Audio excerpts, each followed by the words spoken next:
कुछ दिन पहले ना हमने टर्म इंश्योरेंस के स्कैम के ऊपर एक वीडियो बनाया था।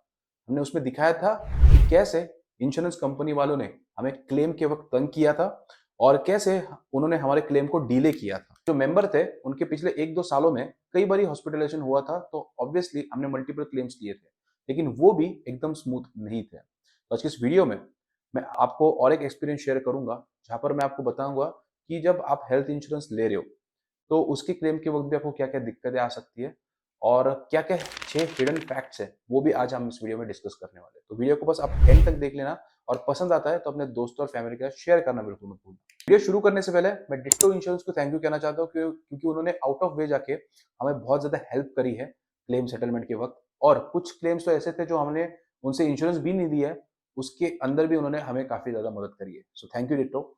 अब बात करते हैं 6 चीजें जो जिनके बारे में आपको ध्यान रखना चाहिए। सबसे पहली चीज है अप्रूविंग ओनली पार्शियल क्लेम। अब यहाँ पर अगर आपने हेल्थ इंश्योरेंस के लिए कभी क्लेम किया होगा तो आपको पता होगा कि आपका ना पूरा 100% बिल कभी होता ही नहीं है अप्रूव। बेसिकली ये लोग 60 to 80% ही बिल आपका अप्रूव करेंगे, और उसके पीछे भी रीजन है। अगर उन्होंने पूरा रिजेक्ट कर दिया तो हम लोग सोशल मीडिया पे जाके हंगामा मचाएंगे और इनके बारे में बुरा भला बोलेंगे।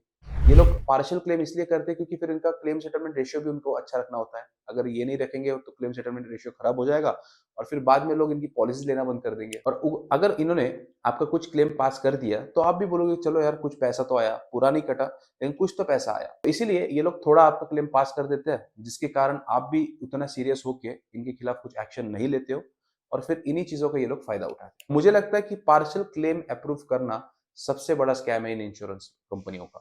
और पार्शियल क्लेम करने के लिए इनके पास पॉइंट्स भी होते हैं। उनमें से 2 पॉइंट्स मैं आपको बताता हूँ। सबसे पहला जो है वो है रीजनेबल एंड कस्टमरी चार्जेस। अगर आप किसी चीज के लिए क्लेम करने जाते हो और लेट सपोज कि बिल आ चुका है 5 लाख रुपए, तो वो 3 लाख की अप्रूव करेंगे और वो ये कहेंगे कि आपने जो ट्रीटमेंट करवाई है उसका खर्चा 3 लाख से ज्यादा नहीं आना चाहिए था, तो हम इतना ही अप्रूव कर सकते हैं। लेकिन यहाँ पर स्कैम क्या है पता है? ये चार्जेस हमने तो सेट करे नहीं है, ये हॉस्पिटल ने करे।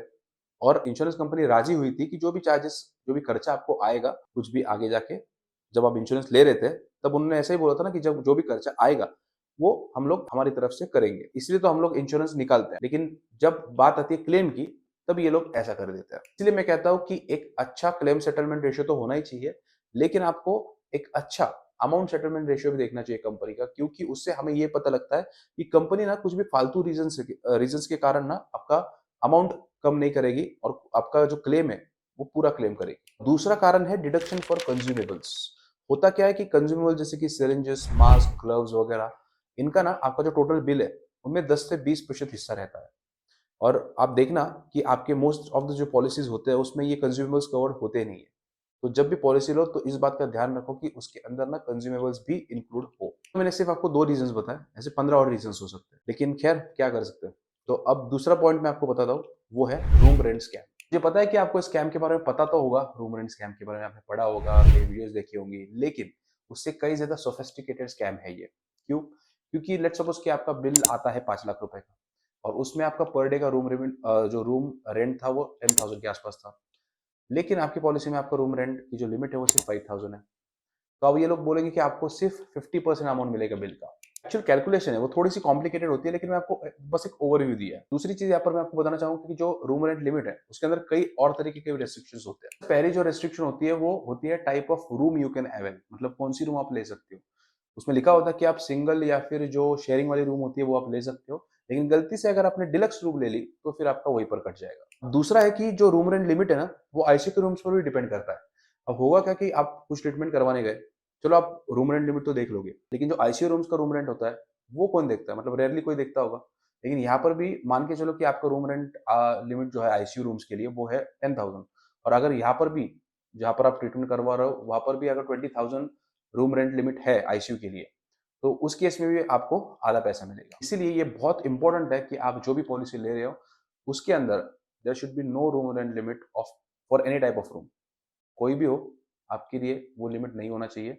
और किसी भी तरीके की ये जो रेस्ट्रिक्शंस है कि डिलक्स रूम नहीं होना चाहिए, सिंगल रूम होना चाहिए या फिर आईसीयू रूम हो तो इतना ऐसा वैसा, ये सब आपको देख के फिर पॉलिसी खरीदनी चाहिए। तीसरा है डिजीज वाइज सब लिमिट। अब होता क्या है कि आपने पॉलिसी तो ले ली, लेकिन उसके अंदर अगर मान लो आपकी पॉलिसी 20 लाख रुपए की है और आपको कोई स्पेसिफिक डिजीज हो जाता है, तो हो सकता है कि आपको सिर्फ 2 लाख ही मिले। है तो पॉलिसी 20 लाख की, लेकिन 2 लाख ही मिले, क्योंकि जब भी आप पॉलिसी लेने जाते हो, आप स्क्रीन के ऊपर देख सकते हो, ये मैंने एक्चुअल पॉलिसी में से निकाला है। तो यहाँ पर आप देख सकते हैं कि होता क्या है कि आप जब पॉलिसी लेने जाते हो तो आपको 10 अलग-अलग प्रकार की लिस्ट दी जाती है, जिसके अंदर 10 अलग-अलग प्रकार के डिजीज़ लिखे हुए होते हैं और आपको बोला जाता है कि आपको इसमें से कुछ भी होता है, और नॉर्मली बोला भी जाता है कि 10% से ज़्यादा इंडिविजुअल वो जो डिजीज़ है, 10% से ज़्यादा आपको यहाँ पर कवर नहीं मिलेगा।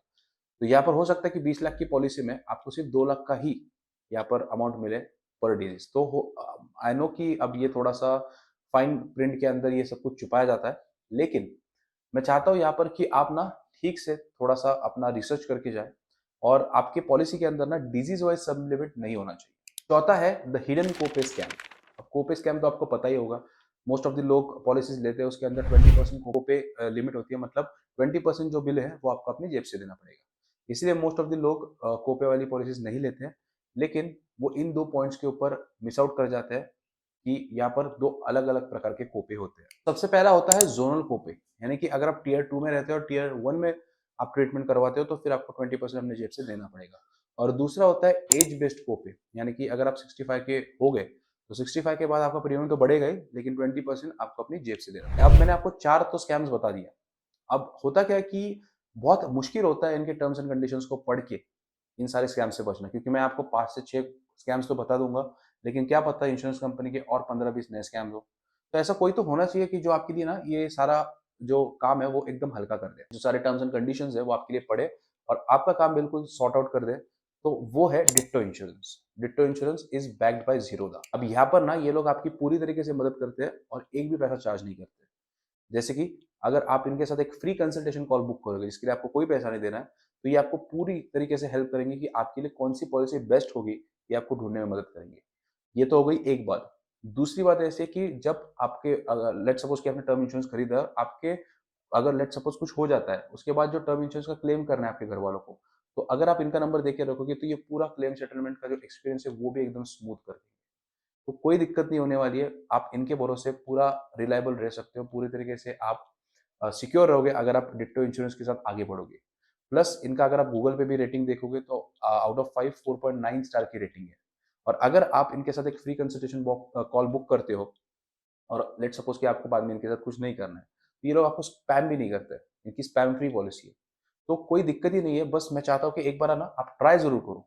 एक कंसल्टेशन कॉल इनके साथ बुक करो और फिर देखो ये लोग कैसे आपको अच्छी तरीके से, सारे तरीके से आपको एकदम बढ़िया पॉलिसी ढूँढ के देंगे, और फिर बाद में आप डिसाइड करना कि आपको इनके साथ आगे बढ़ना है या नहीं। ये सब कुछ मैं आपको क्यों बता रहा हूँ, क्योंकि अभी जो मैंने आपको सारी केस बताई हमारी, जिसके अंदर हमने मल्टीपल पॉलिसीज़ खरीदी थी। तो उसमें से एक पॉलिसी डिट्टो इंश्योरेंस के द्वारा ली गई थी, और इन लोगों ने ना 24/7 हमारी मदद करी, मतलब वो लिटरली हमारे लिए 24/7 अवेलेबल थे। और सिर्फ एक पॉलिसी खरीदी थी, लेकिन उन्होंने बाकी क्लेम्स में भी हमारी मदद करी। तो मैं चाहता हूँ कि अगर आप किसी भी कंपनी का इंश्योरेंस ले रहे हो और आप चाहते हो कि बाद में भी कोई आपसे जुड़ा रहे, जहाँ पर आप अगर आपको कोई दिक्कत आती है तो वो आपको मदद करे, तो आप डेफिनेटली एक बार डिट्टो इंश्योरेंस को जरूर ट्राई करना। डिस्क्रिप्शन में लिंक मिल जाएगी इनके साथ फ्री कंसल्टेशन कॉल बुक करने की।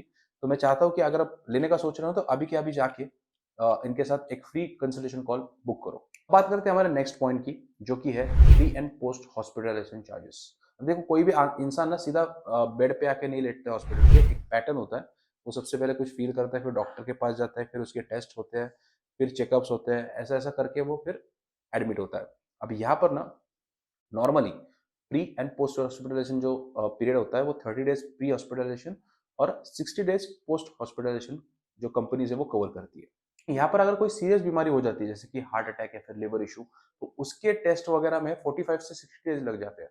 तो ऐसे में जो पहले 15 दिन है, वो उसका जो खर्चा है, जहाँ पर आपको advance checkups, MRI, CT scan वगैरह करवाना पड़ता है, वहां पर आपको जो खर्चा होगा वो आपको अपनी जेब से देना पड़ेगा। पोस्ट हॉस्पिटलाइजेशन चार्जेस है, उसके अंदर तो आपका और भी बुरा हाल हो सकता है। इसलिए मैं चाहूंगा कि आप जो भी पॉलिसी खरीदो, उसके अंदर मिनिमम 90 डेज का प्री हॉस्पिटलाइजेशन और 180 डेज का पोस्ट हॉस्पिटलाइजेशन होना चाहिए।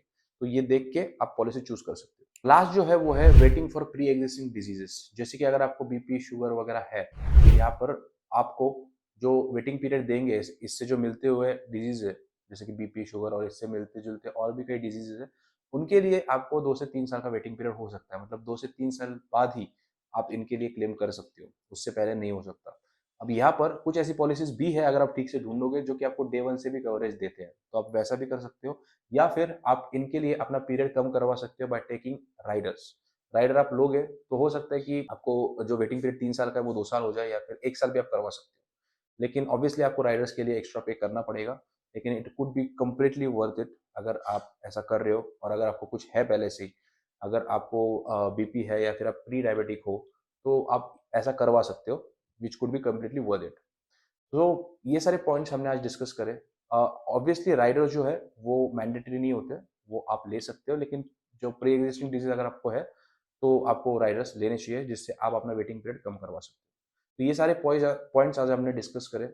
बाकी इन सब में जैसे मैंने आपको बताया कि डिट्टो इंश्योरेंस ने हमारे काफ़ी मदद करी है, तो आप डिट्टो इंश्योरेंस के साथ एक फ्री कंसल्टेशन कॉल जरूर से बुक करना। कि अगर आपको कोई भी दिक्कत है ना पॉलिसी लेते वक्त, उनके डॉक्यूमेंट्स पढ़ते वक्त, ये सारी जो झंझट है ये आपके लिए ये लोग कर देंगे।